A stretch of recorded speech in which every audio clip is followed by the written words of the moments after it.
Hello, everyone. I'm Ron, your virtual Ron Gula, and today we're diving deep into some groundbreaking cybersecurity policy and real-world cyber operations that could reshape how we think about cyber defense. We're going to discuss House Resolution 4988, the Scam Farms Marque and Reprisal Authorization Act of 2025, introduced by Representative David Schweikert from Arizona.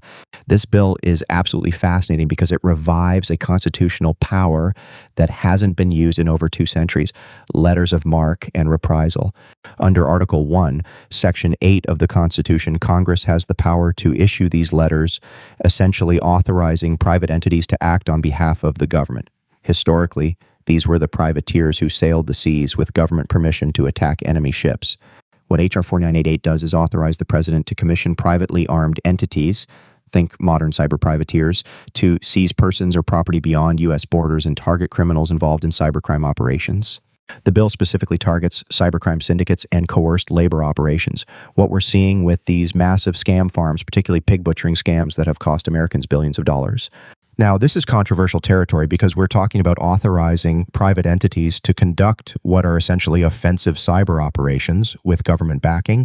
And speaking of offensive cyber operations, let me tell you about a real-world example that shows exactly what this could look like, the Sophos Pacific Rim operation. Over 5 years, Sophos X-Ops conducted what they called a counteroffensive against sophisticated Chinese nation-state campaigns targeting edge devices like firewalls. The threat actors, Volt Typhoon, APT-31, and APT-41, were targeting critical infrastructure across South and Southeast Asia, including nuclear energy providers, airports, military hospitals, and government ministries. What's fascinating is how Sophos responded. They didn't just patch and defend, they deployed custom kernel implants into attacker-controlled devices to collect threat intelligence. This is exactly the kind of operation that HR 4988 could authorize private entities to conduct, active defense that goes beyond traditional boundaries. Now, operations like this require skilled professionals, people like Danny Adamitis, a nation-state threat hunter we've had on the show, who talks about cybersecurity careers and finding your niche in this rapidly evolving field. Again, I've kind of focused a lot more on things like the SOHO devices, on the personal firewalls.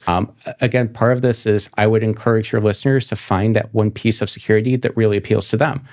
When I first started, I really loved networking, which is how I ended up with routers. And just constantly iterating over those questions, doing a whole bunch of reading, and finding the area that really interests you. And this is kind of one of those very unique things that's happening now is cybersecurity is just diversified so greatly over the past even 10 years, where before it was just cyber hygiene of let's patch the mainframes and make sure there's no malicious cron jobs running. Now you have cloud security.